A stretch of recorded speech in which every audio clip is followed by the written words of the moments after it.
여러분, 오늘 말씀의 제목은 무리한 예배인데, 이 무리하다는 말은요 아무 때나 사용한 말이 아니에요. 무리하다 그럴 때는요 아무 때나 사용하지 않아요. 이 말은 단순히 예의가 없다는 뜻을 넘어섭니다. 마땅히 지켜야 할 때 태도와 경계를 넘어서는 것을 말하고 있어요. 어른이나 권위자에게 함부로 말하고 행동할 때 우리는 무리하다라고 말을 해요. 허락 없이 다른 사람의 물건을 만질 때에도, 사적인 영역에 함부로 들어갈 때에도 무리하다라고 말을 합니다. 상대방의 뜻을 묻지 않고 이 정도는 괜찮겠지라고 자기 생각과 방식을 앞세우는 것도 무리한 것입니다. 친하다는 이유로 존중과 예의를 잃어버리는 것도 무리함입니다. 또한 예배나 장례식처럼 경건함과 질서가 필요로 하는 자리, 그 자리에서 가볍게 여기는 그런 행위도 무리함으로 보고 있습니다. 우리가 사극을 보면요, 신하가 왕 앞에서 함부로 이렇게 행동할 때가 있어요. 그럴 때 뭐라고 얘기하죠? 무리하다! 라고 꾸짖는 장면을 보게 돼요. 그렇죠?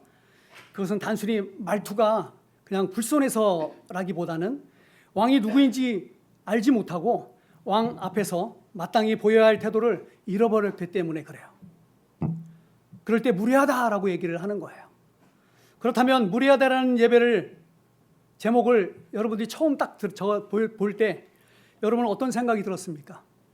저 무리한 예배라는 그런 제목을 딱 보는 순간 여러분 어떤 마음이 들었어요? 혹시 마음이 불편하셨습니까?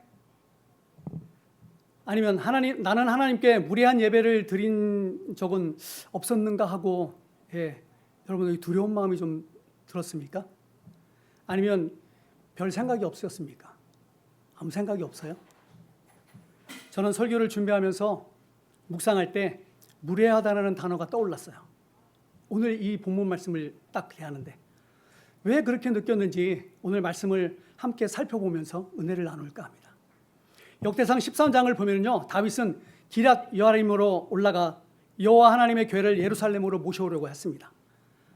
다윗은 천부장과 백부장과 그리고 모든 지휘관과 의논을 했어요. 그리고 이스라엘 온 회중에게 자신의 뜻을 밝힙니다. 사방에 전령을 보냅니다. 그리고 제사장과 레위 사람들을 모이게 했습니다. 백성들이 이것을 너무 좋아했어요. 기뻐했어요. 언약궤가 있던 기럇 여아림은 역대상 13장 6절에서 어떻게 얘기하냐면 바알라라고도 불러요. 이곳은 블레셋이 언약궤를 돌려보낸 이후에 오랫동안 언약궤가 머물러 있던 곳입니다. 블레셋이 돌려보낸 그러한 언약궤는 처음에 베세메스에 도착하게 됩니다. 그 후에 베세메스 사람들은요, 사람을 보내서 언약궤를 기럇 여아림으로 옮겨지게 합니다. 사무엘상 7장 1절 말씀을 보면 언약궤를 산에 있는 아비나답의 집에 두고 그의 아들 엘르아사를 구별하여 궤를 지키게 했다라고 말씀하고 있어요. 그리고 2절 말씀에는요, 언약궤가 그곳에서 몇 년? 20년이 되도록 이렇게 머무르게 합니다. 그러나 언약궤는 사울 시대를 지나서 다윗 시대까지 계속 이어졌기 때문에 실제로는요 훨씬 더 오랜 세월 동안 기럇 여아림에 있었던 것으로 추측하고 있어요. 이제 다윗은 그 오랫동안 기럇 여아림에 머물러 있던 언약궤를 새로운 왕도인 예루살렘으로 모셔오려고 했습니다. 그러므로 역대상 13장은요 단순히 물건 하나를 옮기는 그런 이야기가 아니에요. 언약궤, 그냥 그 언약궤, 별스럽지 않은 그런 언약궤를 옮기는 그런 이야기가 아닙니다. 하나님의 임재를 이스라엘 공동체 중심으로 모셔오려 하는 그런 매우 중요하고 거룩한 그런 제사와 같은 그러한 사건이었어요. 그런데 바로 그 거룩한 일을 진행하는 가운데서 비극적인 일이 벌어집니다. 역대상 13장 7절은 이렇게 말을 하고 있어요. 하나님의 궤를 새 수레에 싣고 아비나답의 집에서 나오는데 우사와 아히오는 수레를 몰며라고 돼 있어요. 사람들은 하나님의 궤를 새 수레에 싣습니다. 그리고 우사와 아히오가 그 수레를 몰았어요. 성경은 우사에 관한 자세한 그러한 정보를 제공하지 않습니다. 그러나 우사와 아히오가 아비나답의 집에서 나오는 수레를 몰았다는 그러한 사실을 볼 때 그들이 언약궤와 전혀 상관없는 그저 지나가는 사람들이 아니었다라는 거죠. 언약궤는 아비나답의 집에서 오랫동안 머물러 있었고 우사는 그 언약궤 가까이에서 아마도 오랜 세월을 살아온 사람이 아니었을까 추측을 해봅니다. 이것은 우리에게 중요한 질문을 던지고 있어요. 우리도 오랫동안 하나님을 섬겼습니다. 그렇죠? 오랫동안 예배의 자리에 있었어요. 교회 안에서 많은 것을 보고 듣고 경험했습니다. 하나님의 말씀도 들었고 찬양도 드렸으며 기도도 했어요. 어떤 분은 직분을 맡았고 어떤 분은 오랫동안 교회를 섬긴 분이 있을 겁니다. 그런 의미에서 우리도 우사와 비슷한 그러한 처지예요. 우사와 같은 그러한 상황이에요. 하나님과 전혀 상관없는 사람이 아니라 하나님의 임재 가까이에서 오랜 세월을 살아온 사람들이라는 말입니다. 여러분은 보통 몇 년 신앙생활 하셨습니까? 몇 년? 머리로 한번 이렇게 말로 하지 않아도 머리로 한번 생각해 보세요. 한 몇 년 정도 신앙생활 했을까? 모태신앙도 있죠. 저는 모태신앙은 아니지만 한 4살, 3살, 4살부터 저희 형님 손을 붙잡고 다녔던 것 같아요. 저희 형님이 15살 차이 나는데 저랑 15살 차이 나는데 제 손을 붙들고 가면은 아버지라고 그랬어요. 그 교회 교인들이 아버지라고 저 형님을. 그때부터 제가 지금까지 신앙생활을 하고 있어요. 여러분은 언제부터 했습니까?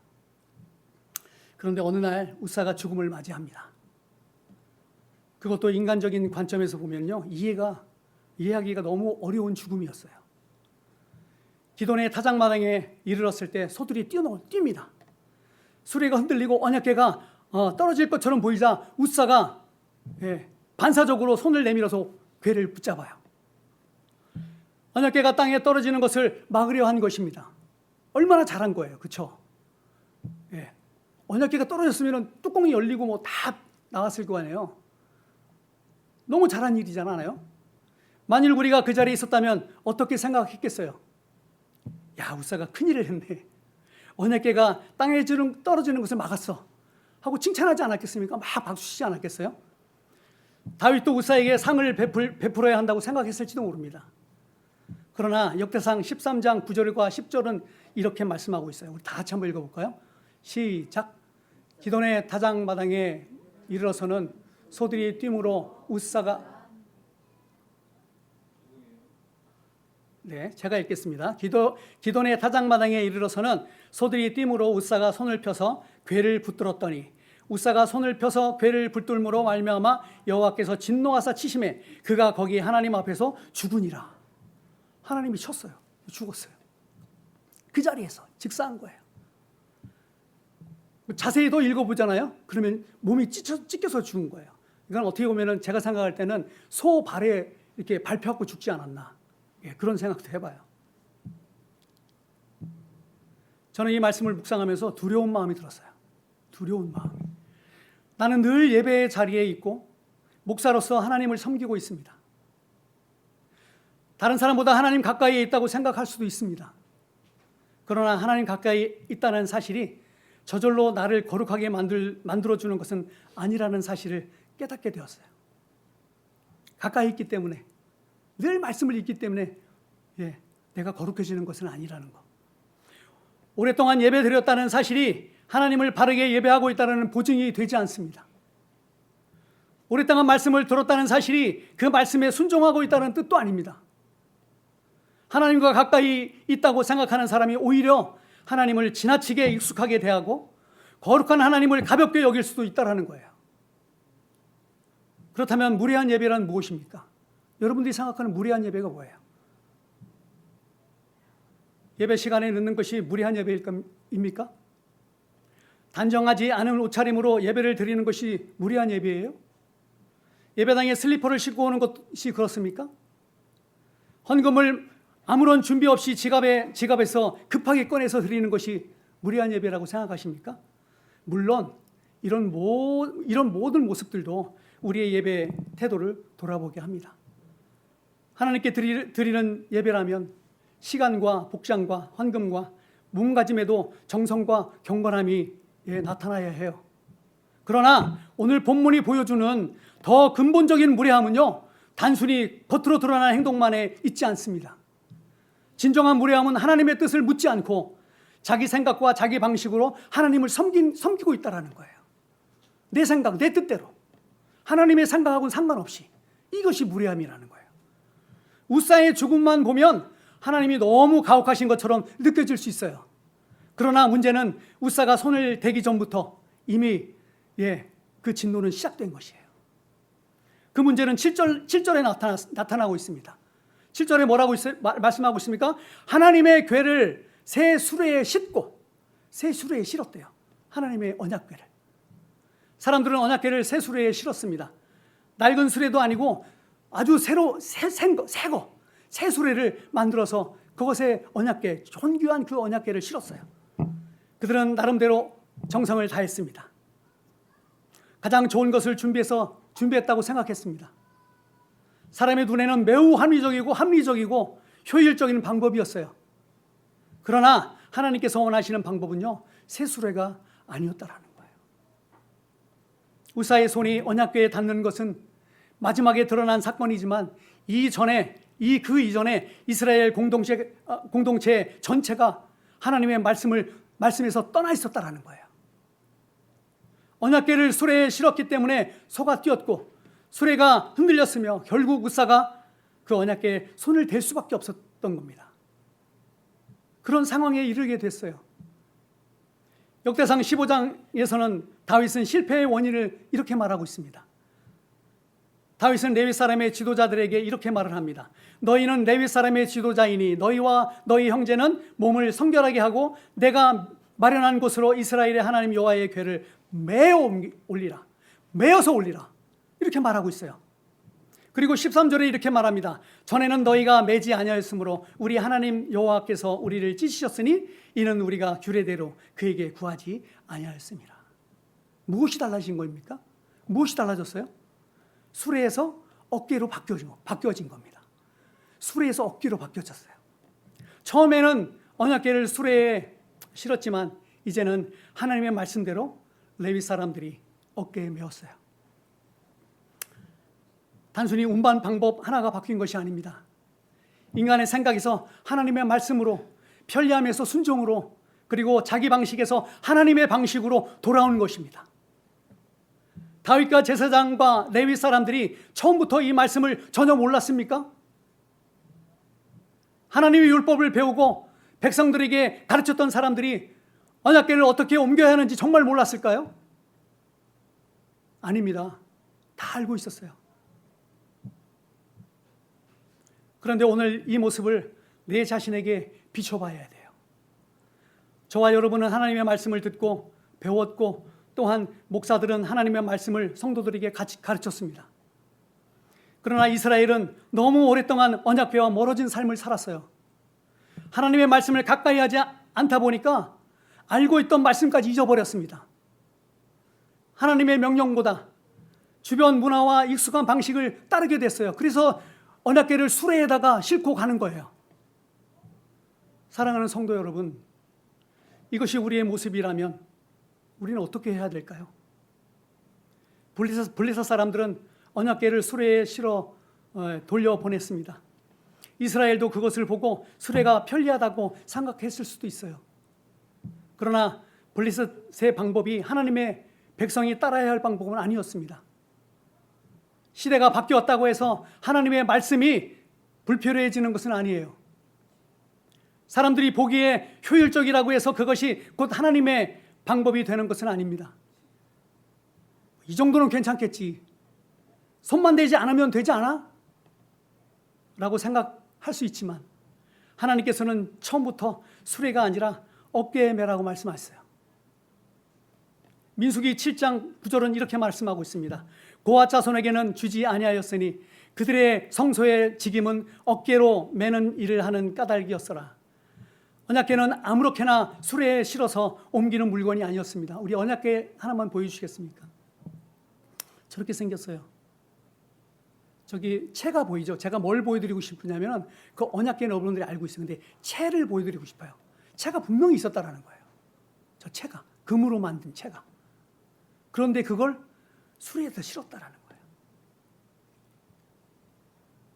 언약궤의 고리에 채를 끼워서 어깨에 매도록 명령하셨어요. 하나님은 거룩한 물건에 직접 손을 대서도 안 되었습니다. 하나님께서는 이 일들을 통해서 인간의 편리함이 아니라 하나님의 말씀에 대한 순종을 요구하셨다라는 거예요. 그런데 순종보다 우리는 뭘 원해요? 편리함을 원해요. 언약궤를 수레에 실으면 편리합니다.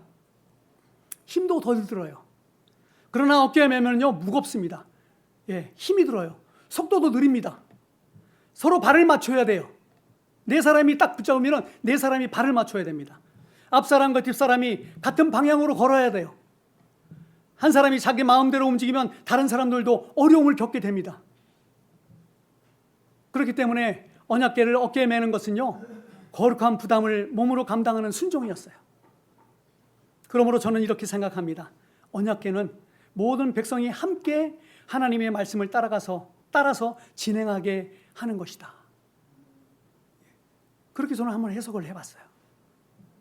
언약궤는 모든 백성이 하나님의 말씀을 따라서 함께 행진하는 것. 그 언약궤를 바라보고 따라가는 것. 레위 사람들은 언약궤를 구경하거나 뒤에서 따라가기만 하는 것이 아닙니다. 그 무게를 자신의 어깨에 직접 짊어져야 했어요. 하나님의 임재를 섬기는 일에는 책임과 희생과 그리고 수고가 따라야 해요. 예수님께서도 십자가를 앞에 두고 이렇게 기도하셨습니다. 나의 원대로 마옵시고 아버지의 원대로 되기를 원하옵나이다. 예수님은 자신의 편안함을 선택하지 않으셨어요. 아버지의 뜻에 순종하여 십자가를 지셨습니다. 그리고 골고다 언덕을 올랐어요. 무엇을 지고요? 십자가를 지고. 물론 레위 사람들이 언약궤를 맨 것과 예수님께서 십자가를 지신 것은 같은 의미가 아니에요. 레위 사람들은 하나님께서 맡기신 그러한 거룩한 직무의 무게를 지었다면 예수님께서는 우리의 죄와 저주와 심판을 몸소 담당하셨다라는 거예요. 그러나 두 사건은 모두 우리에게 순종은 말로만 하는 것이 아니라 하나님의 뜻을 몸으로 감당하는 것임을 말씀해 주고 있다는 겁니다. 다윗은 우사의 죽음을 한 사람의 실수로만 돌리지 않았습니다. 그는 우사가 잘못했다라고 말하지 않습니다. 전에는 너희가 매지 아니하였으므로 우리 하나님 여호와께서 우리를 찢으셨다고 고백하고 있어요. 다윗은 우사의 죽음 앞에서 공동체 전체의 잘못을 보았습니다. 하나님의 말씀을 따르지 않는 책임이 자신과 지도자들과 이스라엘 전체에게 있음을 인정하고 있는 거예요. 우사 한 사람만 그렇다라는 것이 아닙니다. 그러므로 우리는 우사를 손가락질 하기 전에 우리 자신의 예배를 돌아봐야 돼요. 나의 예배는 어떤지, 하나님께서 원하시는 예배를 잘 드리고 있는지 여러분 인식해야 됩니다.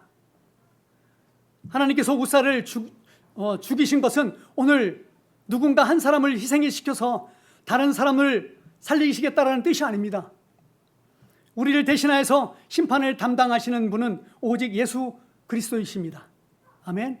우사의 죽음은 하나님께서 거룩하시며 하나님의 임재를 인간의 생각대로 다루실 수 없다라는 사실을 이스라엘 공동체에게 엄중하게 보여준 그런 사건이었어요. 특별히 하나님 가까이에서 섬긴다고 말하는 목회자와 지도자들이 이 말씀 앞에서 먼저 두려워 떨어야 됩니다. 저는 이 말씀을 준비하는데 두렵더라고요. 나도 갑자기 죽을 수 있잖아요. 직분이 우리를 보호해 주는 것은 아닙니다. 오랜 경험이 우리의 예배를 보장해 주는 것도 아닙니다. 하나님을 가까이에서 섬길수록 더 어렵고 떨림으로 하나님을 경외해야 해요. 무례함의 반대말을 성경의 언어로 표현한다면 경외함으로 말할 수 있어요. 공경하고 겸손히 순종하고 하나님을 하나님답게 높여드리는 것. 내가 생각하는 대로, 내가 편안한 방식대로, 내 마음에 드는 대로 하나님을 섬기는 것이 무례한 예배입니다. 그러나 하나님을 경외하는 예배는요, 하나님께서 무엇을 원하시는가를 먼저 묻는 예배예요. 하나님께서는 오늘 우리에게 말씀하십니다. 언약궤를 메어라. 수레에 싣지 말고 너의 어깨에 매. 이렇게 말씀하고 있어요. 편리하게 신앙생활 하지 마. 좀 힘들어도 어깨에 매. 좀 수고스럽더라도 어깨에 매. 편리함보다 말씀을 선택하고 구경꾼으로 머물지 말고 거룩한 책임을 함께 감당해. 이렇게 말하고 있어요. 그렇다면 오늘 우리가 드려야 할 어깨에 매는 예배는 무엇인가?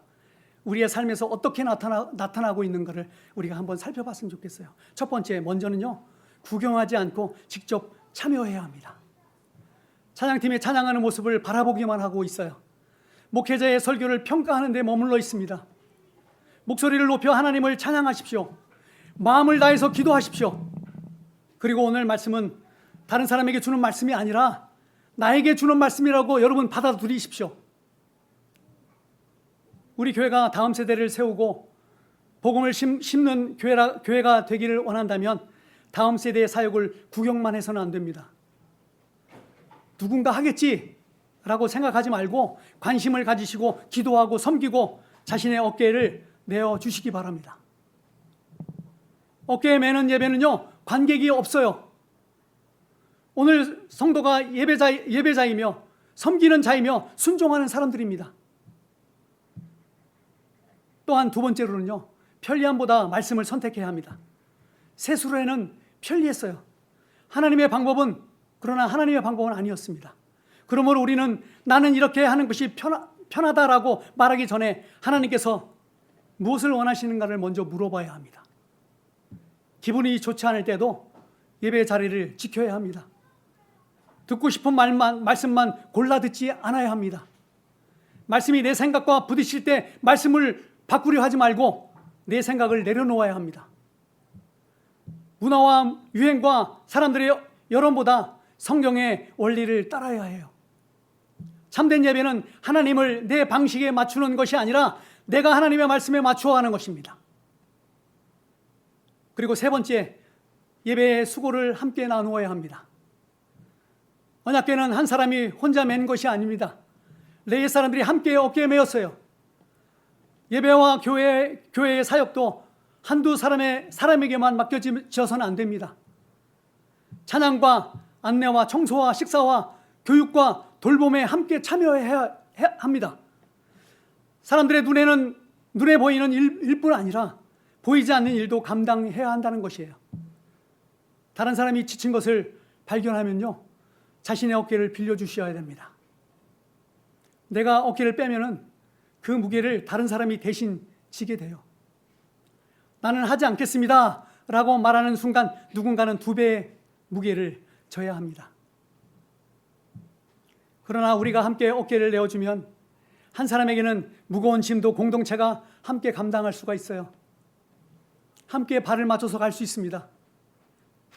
그리고 네 번째, 예배를 마친 후에는 들은 말씀에 순종해야 합니다. 주일에 감동받은 것으로 예배가 끝나는 것은 아닙니다. 문지방을 나가는 그 순간에 말씀을 다 잊어버리는 그 예배가 되어서는 안 돼요. 들은 말씀을 월요일의 삶으로 실천해야 합니다. 우리가 예배 후에 소그룹으로 모여서 말씀을 나누는 이유도 여기에 있어요. 오늘 들은 말씀이 각자의 삶에 스며들고 실제적인 순종으로 이어지도록 서로 돕기 위한 것입니다. 그 나눔이 형식적인 시간이 되어서는 안 돼요. 오늘 말씀을 통해 나는 무엇을 깨달았는가? 무엇을 회개해야 하는가? 이번 주에 무엇을 실천할 것인가를 진실하게 나누어야 합니다. 우리가 그렇게 나눌 때 말씀의 은혜가 더욱 풍성해지고 공동체도 함께 변화되는 것을 우리가 볼 수 있어요. 말씀을 듣기만 하는 예배가 수레에 실은 예배라면 말씀을 살아내는 예배는 어깨에 맨 예배입니다. 다시 한번 말씀드리겠습니다. 말씀을 듣기만 하는 예배는 수레에 실은 예배예요. 그러나 말씀을 살아내는 예배는 어깨에 매는 그런 예배예요.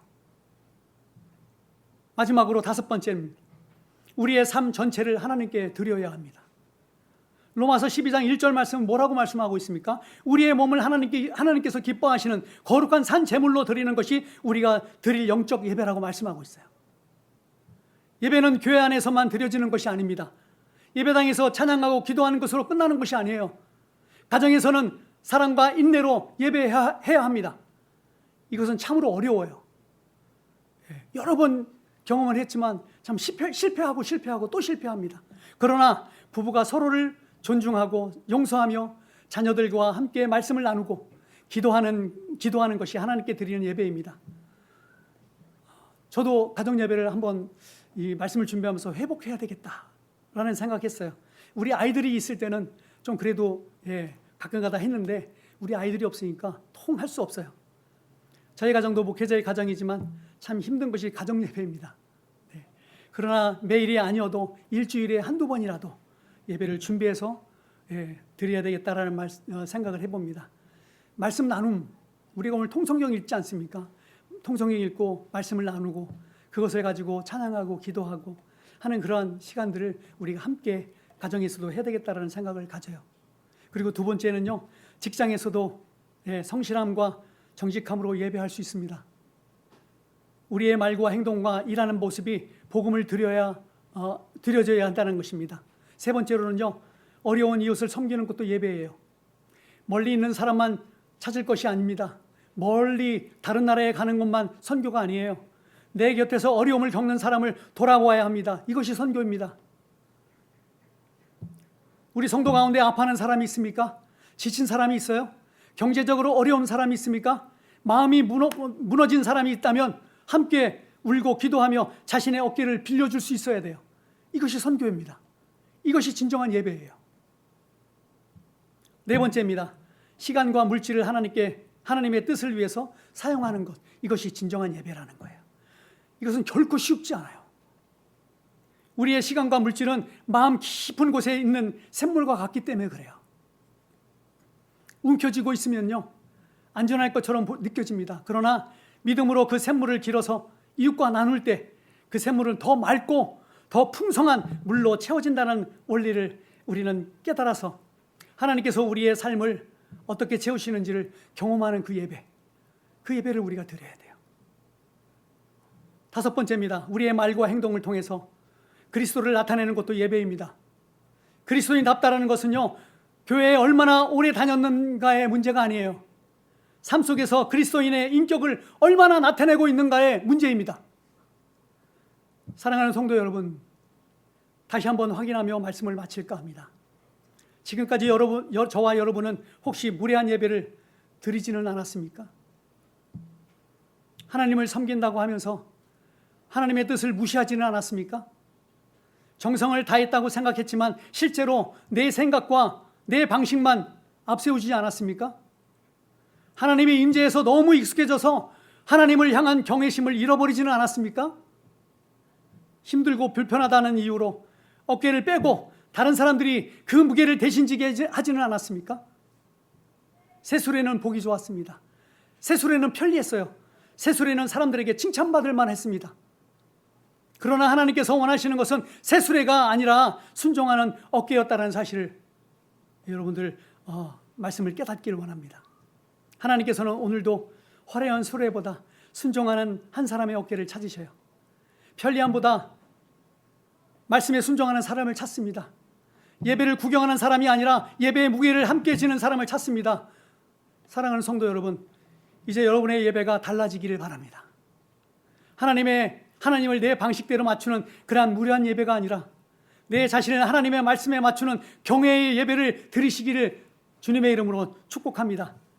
구경하는 예배가 아니라 참여하는 예배, 편리함을 쫓는 예배가 아니라 순종하는 예배, 한 사람에게 무게를 맡기는 예배가 아니라 서로의 어깨를 내어주는 예배, 주일에만 머무는 예배가 아니라 월요일의 삶으로 이어지는 예배를 드리시기를 바랍니다.